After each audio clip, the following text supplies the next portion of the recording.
ரெண்டு பேரும் ஏத்துக்கினா தலைவர் பிரபாகரனை ஏத்துக்க மாட்டாங்க.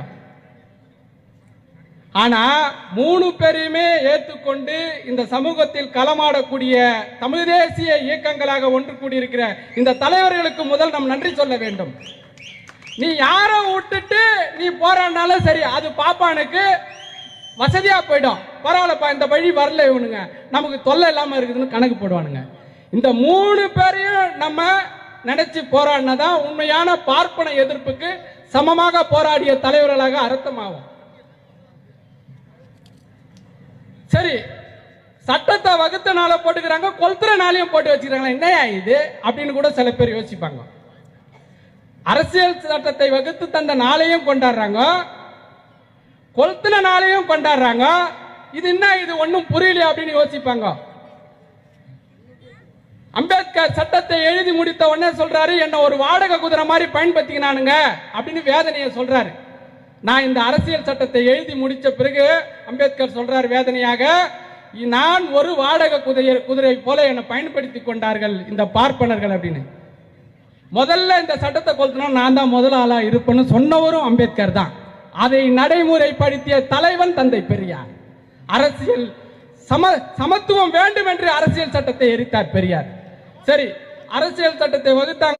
நாங்கள் தான் உண்மையான தமிழ் தேசிய தலைவர்கள் என்று கூறிக்கொண்டு இந்த செயலை செய்கின்ற தலைவர்களுக்கு நாங்கள் எப்போதும் உறுதுணையாக இருப்போம். அவர்களுக்கு எந்த காலகட்டத்திலும் தந்தை பெரியார் திராவிட கழக தோழர்கள் உறுதுணையாக நிற்போம்.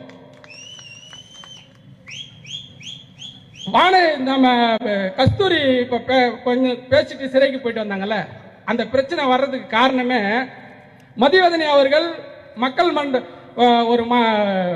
மன்றம் என்ற ஒரு நிகழ்ச்சியில பேசுறாங்க.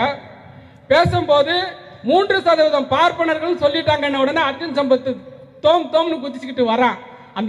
அந்த சகோதரியை தாக்குற அளவுக்கு வர அந்த அம்மா அசரவே இல்லை. அந்த சகோதரி அப்படியே நிக்கிறாங்க. உங்களை மாரி எவ்வளவு பேரை நாங்க பார்த்துட்டோம் போடாடே அப்படின்னு அவங்க நிக்கிறாங்க அப்படியே. அப்ப பார்ப்பனர்கள் சொல்லாத அப்படின்னு அர்ஜுன் சம்பத் சொல்றாப்புல. பெரியார் சொல்றாரு, நான் உங்களை பிராமணன் சொல்ல மாட்டேன், நான் பாப்பான் தான் சொல்லுவேன். அப்ப கூட அண்ணா கேட்கிறாராம், பாப்பான்னு சொன்னா அவங்க மனசு புண்படாதா, நம்ம போய் அவங்கள போய் சொல்றோமே அப்படின்னு. அதுக்கு ஐயா சொல்றாரா விளக்கம், நம்ம எல்லாம் கஷ்டப்பட்டு உழைப்போம், அவன் தூரமா இருந்து பாப்பான், அதனால அவன் பேரு பாப்பான்றார் ஐயா. சித்திரை மாசம் வெயில்ல தாறு காய்ச்சி ஊத்துற அந்த வெயில்ல நம்மால கஷ்டப்பட்டு உழைப்பான், அவன் கொடை பூச்சிக்கிட்டு பாப்பான், அதனால அவன் பேரு பாப்பான் அப்படின்றார் ஐயா. நான் பிராமணன் ஏன் உன்னை நான் சொல்லணும், நீ பிராமணனா, நீ உண்மையாலும் பிராமணனா பிரம்மத்தை உணரணும்.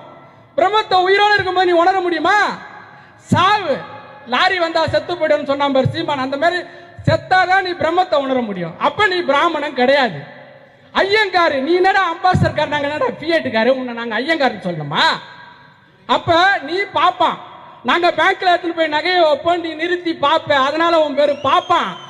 நாங்க பாப்பான் பாப்பான் பாப்பான், நாங்கெல்லாம் கஷ்டப்பட்டு உழைச்சுனே இருப்போம், நீ தூரமா இருந்து பாக்குற.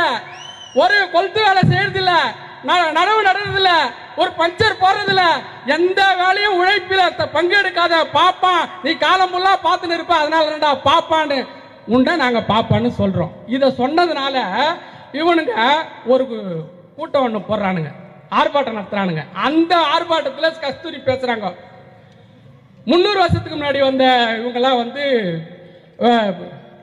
அந்த வார்த்தையை தப்பா சொல்லி இவங்களுக்கு சுகமா இருந்தாங்க அப்படின்னு. ஆனா எங்களை நாங்க 2000 வருஷத்துக்கு முன்னாடியே வந்துட்டோம், எங்களை நீங்க தமிழர்களாவே ஏத்துக்க மாட்டீங்க, நாங்க எப்படி உங்களை ஏத்துப்போம்? குண்டி காட்டி மானியம் வாங்கி சாப்பிட்டோம் உங்க வாரிசை நாங்க எப்படியா ஏத்துப்போம்? நீ அவங்கள இழிவுபடுத்துற. இப்படி பார்ப்பனர்களை தோல் உரிக்க வேண்டும் என்பதற்காகவும், பார்ப்பனர்களுக்கு மாமா வேலை பார்க்கின்ற சீமானை போல தோல் உரிக்க வேண்டும் என்பதற்காகத்தான் இந்த தமிழ் தேசிய கூட்டணி ஒன்றாக சேர்ந்திருக்கிறார்கள். இந்த தலைவர்களுக்கு நாங்கள் உறுதுணையாக இருப்போம். எனக்கு வாய்ப்பு அளித்ததுக்கு நன்றி கூறி விடைபெறுகிறேன்.